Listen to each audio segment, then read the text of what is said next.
બાંગ્લાદેશમાં લઘુમતી હિન્દુ સમુદાય પર થઈ રહેલા જીવલેણ હુમલા, અત્યાચાર અને હિંસાની ઘટનાઓ સામે અંકલેશ્વરમાં આજે શ્રીરામ ગ્રુપ દ્વારા ઉગ્ર વિરોધ પ્રદર્શન કરવામાં આવ્યું હતું.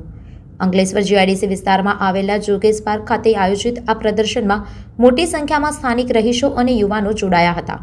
પ્રદર્શન દરમિયાન બાંગ્લાદેશમાં હિન્દુઓની સુરક્ષા અંગે ગંભીર ચિંતા વ્યક્ત કરવામાં આવી હતી. હિન્દુ સમુદાય પર થઈ રહેલા અત્યાચારની કડક શબ્દોમાં નિંદા કરવામાં આવી.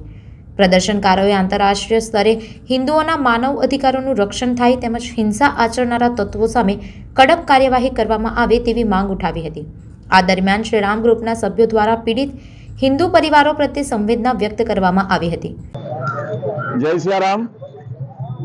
બાંગ્લાદેશમાં જે હિન્દુઓ પર અત્યાચાર કરવામાં આવી રહ્યો છે, યુનિટ સરકાર દ્વારા તેનો રામ ગ્રુપ સખત શબ્દોમાં વિરોધ કરે છે. ને બાંગ્લાદેશની અંદર જે પણ થઈ રહ્યું છે, ખોટું થઈ રહ્યું છે, ધર્મની આડમાં નિર્દોષની જે બલિ લેવામાં આવી રહી છે, ને આ દુનિયાના બની બેઠેલા જમાદારો જે આને આંખ બંધ કરીને ધૂતરાસની જેમ જોઈ રહ્યા છે, તેનો હિન્દુ સમાજ સખત શબ્દોમાં વિરોધ કરે છે. આ બાંગ્લાદેશને બે ભાગોમાં વેચી નાખીને એનો એક ભાગ હિન્દુને સમર્પિત કરીને એને સુરક્ષાની ગેરંટી આપવામાં આવે એવી અમારી માંગ છે.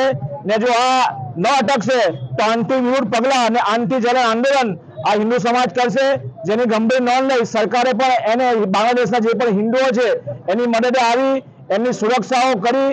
બાંગ્લાદેશના જે ઉચ્ચ કમિશનરો જે છે, જે દૂતાવાસમાં જે આટલા બેઠેલા છે, એમને પણ બોલાવીને સખત ચેતવણી આપવામાં આવે એવી અમારી માંગ છે.